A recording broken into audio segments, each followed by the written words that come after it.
জয় শ্রীকৃষ্ণ।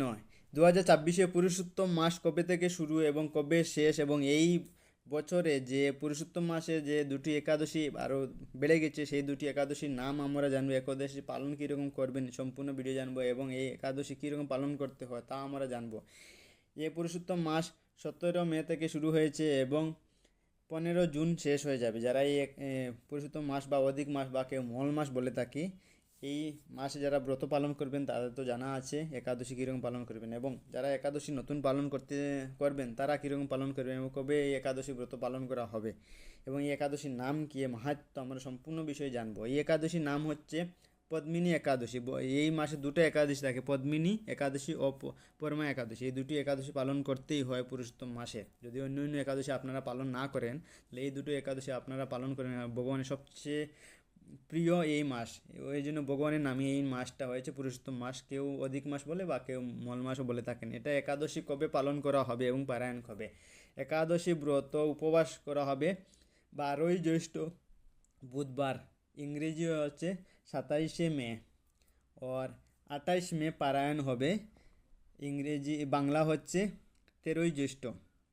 একাদশী আরম্ভ হবে 11ই জ্যৈষ্ঠ দিবা 7টা 53 হইতে।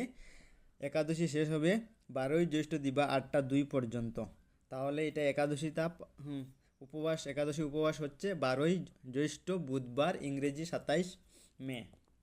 এবং একাদশী পারায়ণের সময়টা আমরা জানবো ভিডিও শেষে। সংকল্প মন্ত্র, পারায়ণ মন্ত্র এবং একাদশী ব্রতের মাহাত্ম্য, পুণ্যদায়িনী শুক্লপক্ষিয়া পদ্মিনী একাদশীর কথা আমরা সম্পূর্ণভাবে জানবো। এবং এই একাদশী ব্রতের মাহাত্ম্য অনেক বেশি, এবং এটা কী রকম পালন করতে হয়, এটা কী কী বর্জন করতে হয়, সম্পূর্ণ এই ভিডিওর মধ্যে থাকবে। তো আপনারা সম্পূর্ণ ভিডিও দেখবেন। এই 2024-এর একটা পুরুষোত্তম মাস আছে, অধিক মাস আছে। এই মাসের মাহাত্ম্য অনেক বেশি। এই মাসে অন্য অন্য মাসে যারা আপনারা ব্রত পালন করি বা আমরা সবাই যে ব্রত পালন করি বা যে উপবাস বা যে নাম জপ করি, এই পুরুষোত্তম মাসে যদি আপনারা নাম জপ করেন, একাদশী ব্রত পালন করেন, তাহলে আপনারা 1000 গুণ ফল পেয়ে যাবেন। অন্য অন্য মাসে যে তীর্থ ভ্রমণ করি আমরা বা যারা যারা তীর্থ ভ্রমণে যান, এই মাসে যারা যদি তীর্থ ভ্রমণ করেন, গঙ্গা স্নান করেন, তাদের মানে পুণ্যটা 1000 গুণা হয়ে যাবে, সহস্রগুণা এই পুণ্য পাবেন আপনারা। তো এই মাসে আপনারা গঙ্গা স্নান করার চেষ্টা করবেন। যদি আপনারা গঙ্গাতে স্নান নাও করতে পারেন, তাহলে গড়ে আপনারা যাদের পুষ্করিণী আছে তারা পুষ্করিণীতে বা নদীতে 3বার গঙ্গা গঙ্গা বলে স্নান করবেন, ব্রহ্মমুহূর্তে স্নান করবেন এবং ভগবানের কাছে প্রদীপ অর্পণ করবেন, দীপদান করবেন ভগবানের কাছে। আপনারা যদি তুলসী মঞ্জুরি থাকে, তুলসী মঞ্জুরি ভগবানের চরণে অর্পণ করবেন, তুলসীপত্র অর্পণ করবেন সকালবেলা ভগবানের চরণে। আর আপনারা যদি শুকনো তুলসী কাষ্ঠ থাকে, তাহলে শুকনো তুলসী কাষ্ঠের মধ্যে আপনারা ঘি দিয়ে বা যদি কোনো কিছু তেল না থাকে, তাহলে আপনারা সর্ষের তেল দিবেন। ঘি হলে সবচেয়ে ভালো, ঘি না থাকলে আপনারা সর্ষের তেল দিয়ে আপনারা পারবেন। যদি কারো সুবিধা না থাকে, তাহলে সর্ষের তেল দিয়ে দীপদান আপনারা করবেনই, কোনো অসুবিধা নেই। আপনারা ঘিয়ের প্রদীপ আপনারা প্রজ্বলিত করলে সবচেয়ে ভালো।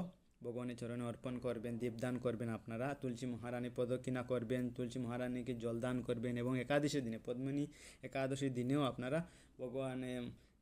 ভগবানের চরণে আপনারা দীপদান করবেন এবং তুলসী মহারানী প্রদক্ষিণা করবেন, দীপদান করবেন, নাম জপ করবেন, আপনার গুরুমন্ত্র, আপনার যে নাম আপনার প্রিয় সেই নামগুলো আপনার জপ করবেন। এই একাদশীতে আপনারা তো পালন করবেন এবং পুরুষোত্তম মাসেও আপনারা ব্রহ্মমুহূর্তে উঠে স্নান করবেন। এই মাসের মাহাত্ম্য অনেক বেশি।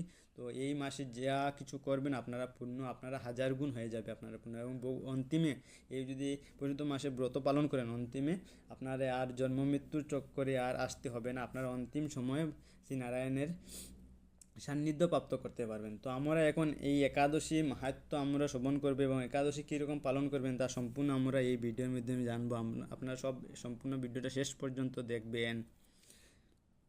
ভগবান শ্রীকৃষ্ণ যুধিষ্ঠির মহারাজকে যেরকম এই পদ্মিনী একাদশী ব্রত পালনের কথা বলেছেন, সেই রকম আমি বলছি।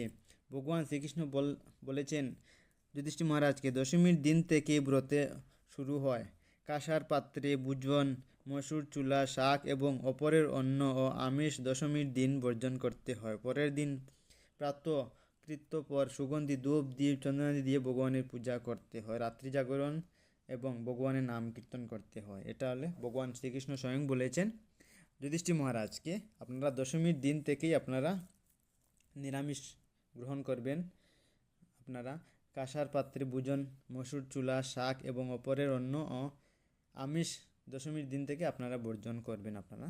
এবং একাদশীর দিনে আপনারা ব্রহ্ম মুহূর্তে স্নান করে ভগবানের শ্রীকৃষ্ণ বা আপনার যদি নারায়ণের চিত্রপট থাকে ঘরে বা মূর্তি থাকে, তাহলে আপনারা ব্রহ্ম মুহূর্তে স্নান করে একটা তুলসী পত্র মধ্যে চন্দন লাগিয়ে, একটা ফুল চন্দন লাগিয়ে ভগবান শ্রীকৃষ্ণ বা ভগবান নারায়ণের চরণে অর্পণ করে হাতে জল নিয়ে আপনারা সংকল্প করবেন বিষ্ণু ওম তৎসৎ জ্যৈষ্ঠ মাসের শুক্লপক্ষে একাদশী তিথি আপনার নাম আপনার গোত্র একাদশী ব্রত অহম করিষ্যে বলে ভগবানের চরণে জল অর্পণ করবেন। আর যদি আপনারা কোনো কিছু মন্ত্র নাও জানেন, তাহলে আপনারা হাত জোড় করেও ভগবানের কাছে প্রার্থনা করতে পারবেন, হে প্রভু আমি যেন এই একাদশী ব্রত পালন করতে পারি সঠিক মতে। এরকম আপনারা যা মনে চায় সে বলতে পারেন। তারপর আপনারা পিতৃপুরুষের উদ্দেশ্যে প্রণাম নিবেদন করবেন, রাধা রানী গুরুদেবের চরণে প্রণাম নিবেদন করবেন। সকল ভগবান আপনারা যে ঘরের যে দেবদেবী আছেন সবার উদ্দেশ্যে প্রণাম নিবেদন করে আপনারা ব্রত সংকল্প করবেন। তারপর আপনারা ভগবানের চরণে আপনারা ফলমূল এগুলো আপনারা নিবেদনও করবেন, ভগবানের কাছে নিবেদন করবেন। এবং যেগুলো আপনারা ভোগ লাগাবেন তাতে আপনারা এই তুলসী পত্র চন্দন লাগিয়ে বুকের মধ্যে আপনারা দিতে হবে, নাহলে ভগবান ভোগ গ্রহণ করেন না। ভগবানের বুকে তুলসী পত্র আপনারা তুলে নেবেন। একাদশীর দিন আপনারা তুলসী পত্র চয়ন করতে পারবেন, কিন্তু দ্বাদশীর দিনে আপনারা তুলসী পত্র চয়ন করতে পারবেন না। তুলসী পত্র চয়ন করারও মন্ত্র আছে, সেটা যদি মন্ত্র না জানেন তাহলে হরে কৃষ্ণ কৃষ্ণ কৃষ্ণ হরে হরে হরে রাম রাম রাম হরে হরে বলে আপনারা মহামন্ত্র বলে আপনারা তুলসীপত্র চয়ন করবেন। চয়ন করতে করতে আপনারা মহামন্ত্র বলতে থাকেন এবং তুলসীপত্র চয়ন করতে থাকেন, এরকম আপনারা তুলসীপত্র চয়ন করবেন।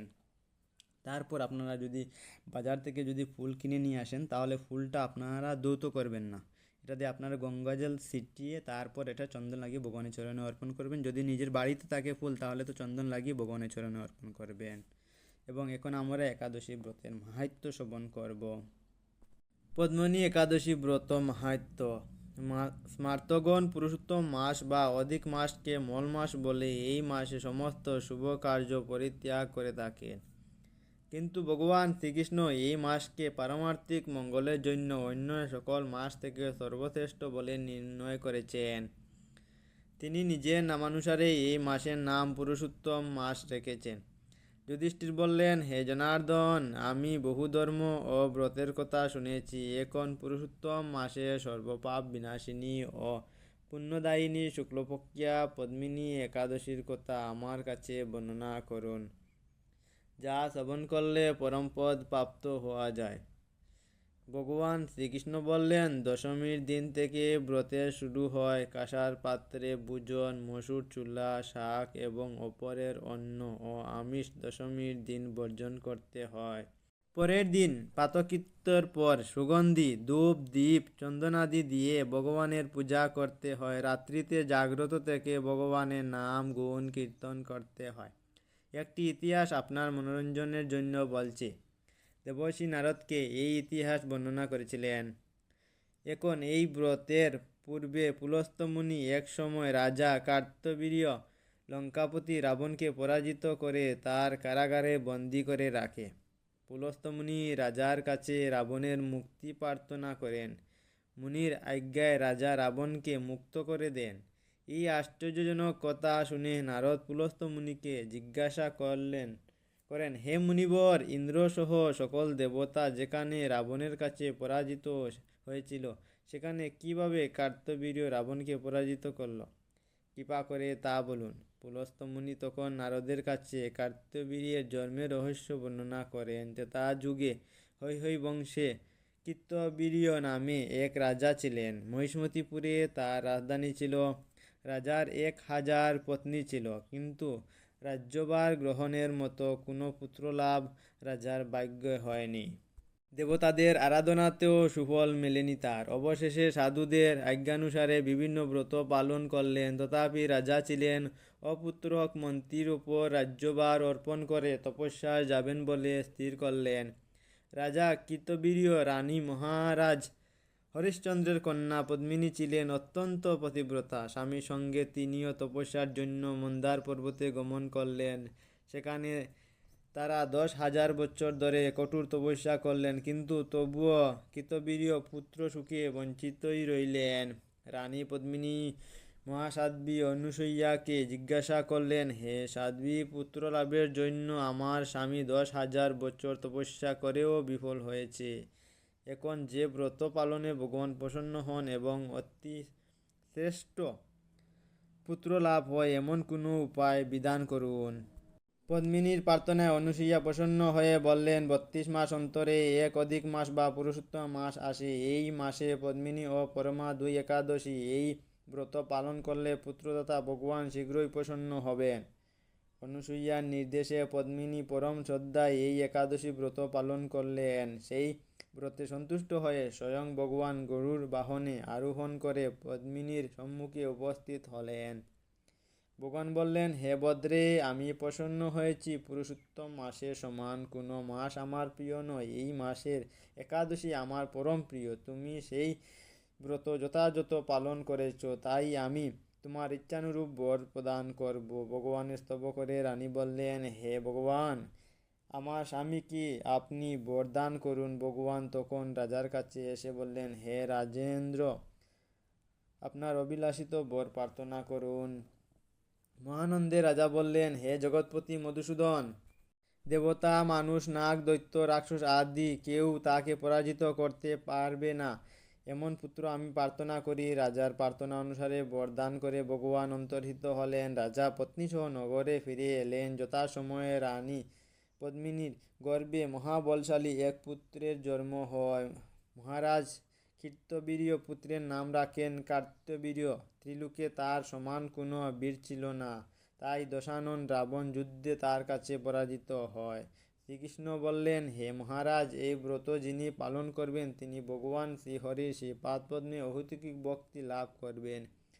শ্রীকৃষ্ণের উপদেশে ধর্মরাজ সপরিবারে এই একাদশী ব্রত পালন করেন। যিনি এই ব্রত মাহাত্ম্য পাঠ ও শ্রবণ করেন তিনি বহু পুণ্য লাভ করেন। হরে কৃষ্ণ কৃষ্ণ কৃষ্ণ হরে হরে, হরে রাম রাম রাম হরে হরে।